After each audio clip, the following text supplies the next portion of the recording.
Hi, I'm Senior Grandmaster Jimenez from Kaji Kimbo Live. Right now we're going to do Chapter 7 of my book, My Story, Like It or Not. Now, this story is about the women, the sex, the rock and roll lifestyle, the Playboy mansion, and I'll get to all those little points and stuff. And I was kind of like skeptical to make this one because I am going to look like an asshole and a douchebag. But, I really don't care what anybody thinks, to be honest with you. You guys already know that. But it's a tell-all book. So if I just leave things out, I'm not telling everything. And nothing's made up, nothing's fabricated or exaggerated. It's just the way it was. Now, when you're back there, when I was like 21, 22, I got married young and had 2 children. And it wasn't Kim, my first wife. She was the most wonderful mother and wife that a man could be so lucky to have to this day. And my children were blessed to have her as a mother. But myself, being immature and stuff, and the women, the mothers from the studio coming in, it's just hard to say no, and I wind up doing, not good things. And so I wind up leaving her after 5 years, and I wound up being with my my other daughter's mother for the same thing for like 5 years. But the same thing, it never lasted past 5 years because in between the 5 years, I tried to be a good guy, and it just the mothers would come in, and all they want to do is fool around, and or get the groupies that come in to the studio that they don't want to be there for karate; they just want to meet me or the other black belts. So it was kind of like I said, it was like a little rock star life things. A lot of girls would come in, and then that night they'd be in the hot tub. Butt naked. That's just the way it was. It might sound douchebaggy, but back then when you're young and immature, those things happen. And like I said, as I got older, so then I decided to go the other way. I married a Christian girl. I'm not making fun of religion or anything, but I figured, well, I'll try one of those, right? And that was probably the worst thing I ever did. It's like salt and pepper. And I had one daughter with her. And it didn't work out. I mean, I was with her for 5 years, and she had 3 children that didn't belong to me. And I took care of them, paid for them. I remember she had nothing.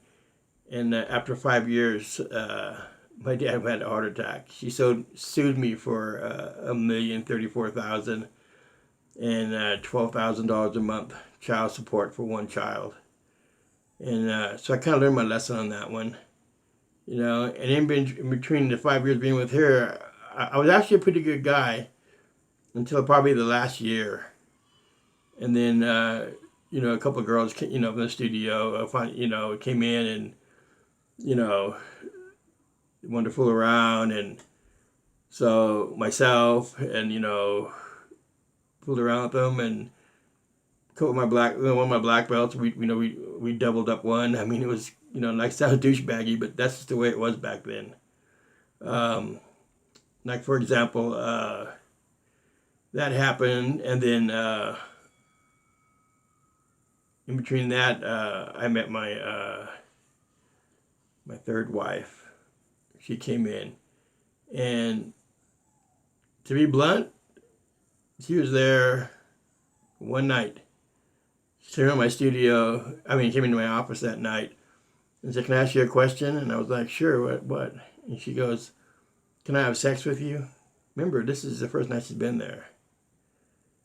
And I just kind of laughed, and I was like, "Yeah, okay," because she was really good looking. She looked, blonde, blue eyes, beautiful, Playboy type. So I said, no, I just kind of laughed a little bit. She said, "No, I'm serious." So I said, I closed the door, fooled around a little bit, and then after that, I don't know, with this one, I don't know. She was kind of like the same as me a little bit, so we kind of clicked a little bit. And she told me, she goes, one day I'll marry you. And of course, in my head, I'm laughing. Yeah, sure you will, you know. But in a long story short, you know, she wound up getting married to her for like 12 years. No children. But, and I had bought my house in Discovery Bay, and it was a pretty big size house and stuff. And kind of looked like a Scarface house, you know, with all the cameras and everything, all white. And I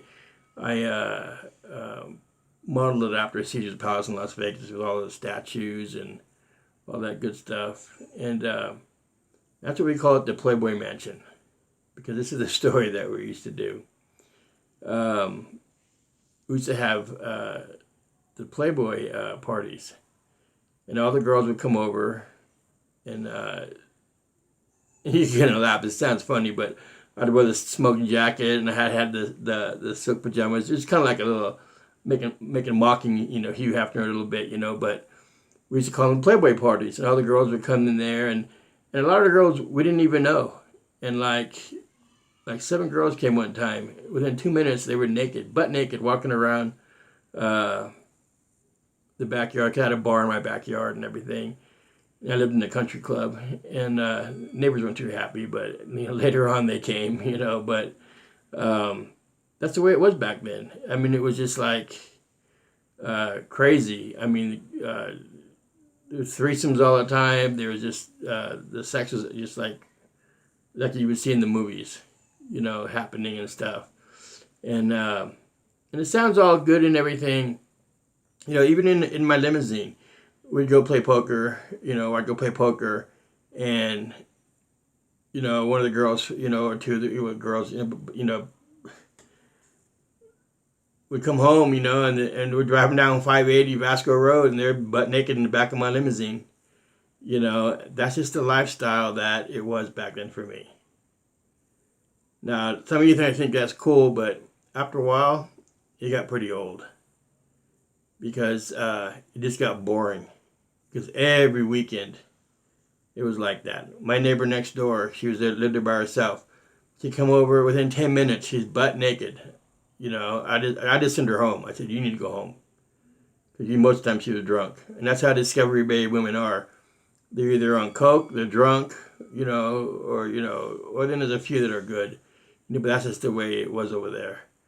So that's the lifestyle that we had on that.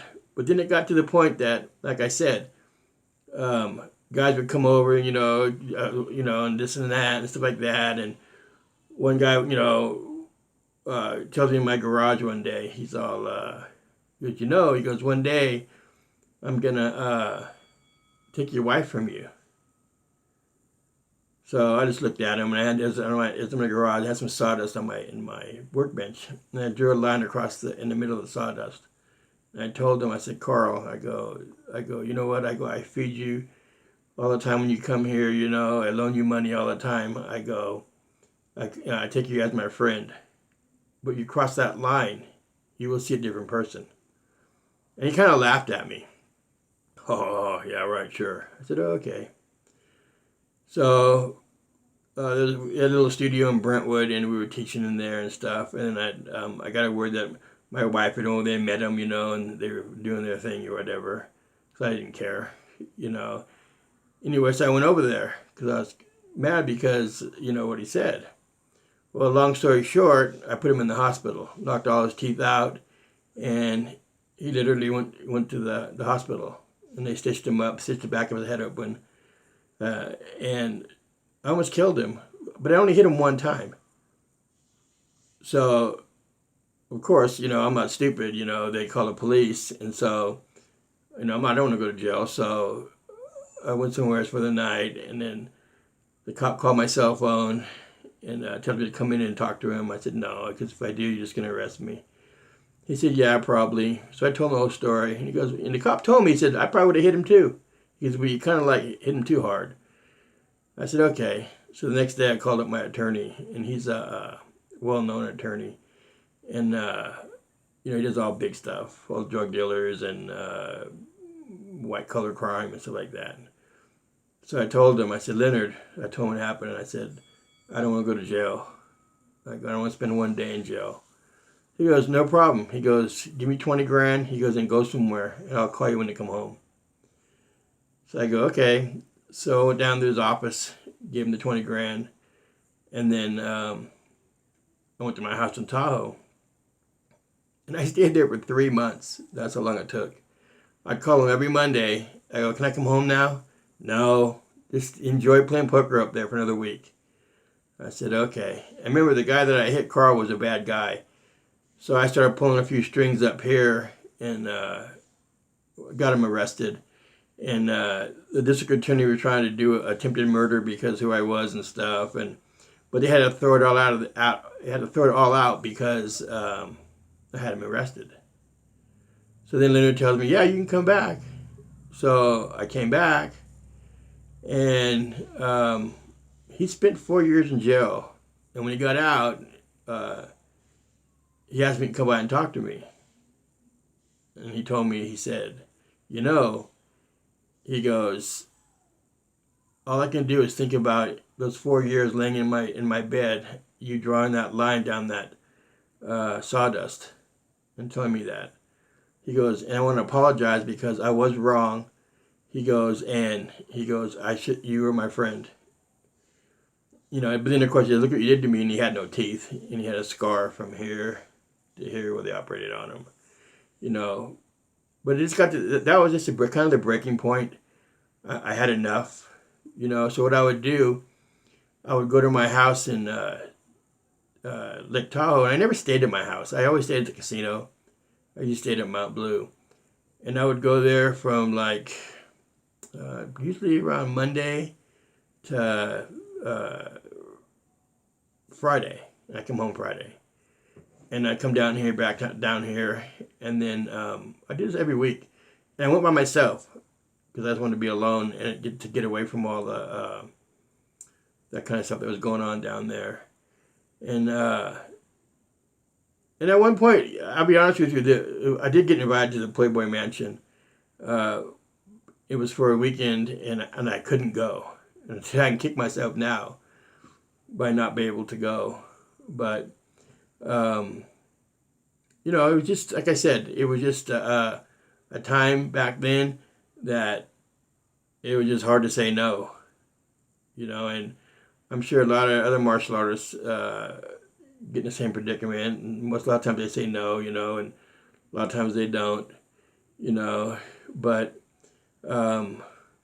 like I said, it just it was a crazy time, you know. And like I said, I had a huge house and the bar in the backyard, and like I said, girls would come over, I didn't even know who they were, you know, and so we just stopped. You know, I just didn't want to do that no more. You know, so from then on, I haven't done nothing like that. I've been, you know, just taking care of my kids and stuff like that. I mean, Las Vegas, I talked earlier, the same thing. I just, I'm there, you know, and it's a lot. I didn't, you know, the change girls back then, you know, they would be there because they give me the money to play, and then, you know, that night they wound up in my room. You know, they offered the casino offered me prostitutes and stuff, but I always said no because it's gross. You know, I just said no. But the change girls and the slot hosts and stuff, it was like a no-brainer. I mean, and so I mean, I'm okay because we lived that rock style life. You know, our suite had 3 jacuzzis in it. You know, it was huge. You know, but you paid a lot of money, you know, you get all the gold diggers and all the people who've been up there for you because they care about you. They're there for, you know, what you give them. I used to play poker in Livermore, and one of the girls that used to wait in the tables, Oriental girl, she just tripped me out. I mean, she tried so hard to play me, but I'm smarter than that. You know, she tried to get me to buy her a $150,000 restaurant, and I would just laugh. I go, 150,000? I go, okay, sure, you know. I mean, it was just silly, you know. And that's the kind of stuff that would have to go through. So it sounds like a fun thing. And I can't say it wasn't fun at times. It was really fun at times. But then there was times that it was very lonely because most of the women, they were only there for one thing. They either wanted money or they just wanted to hang around because the fame part, you know, or go with me to Las Vegas, you know, and stay in the VIP places and stuff. But like I said, I gave all that up, you know, and now I just live a quiet life. But like I said, you know, and I need to apologize to you know, my first wife, you know, and I will do that, you know, because she didn't deserve that. The other ones, you know, it was what it was, you know. But we all make mistakes in life, and we learn from them. That's just the way it was, you know. So, again, I hope you enjoyed this one. I don't know, you're gonna think I'm an asshole, but like I said, I don't care. It makes no difference to me. And in the book, when the book comes out, it's gonna be more in detail. I didn't want to put it into detail on YouTube because I didn't want YouTube or the people on Facebook to get upset. So I kind of cleaned this up. But like I said, a lot of the other chapters will be more stuff added to them that I can add without having to, watch what I say on YouTube and stuff like that. Now this video, I'm going to dedicate this video to Mary Jo. She's, for the last 3 months, she's been bugging me to do chapter 7 because she's really into the book. So this chapter is donated to Mary Jo, and I hope you enjoy it. I'm Senior Grandmaster Jimenez from Kachi Kimbo Live. This is chapter 7, My Story, Like It or Not. Thank you.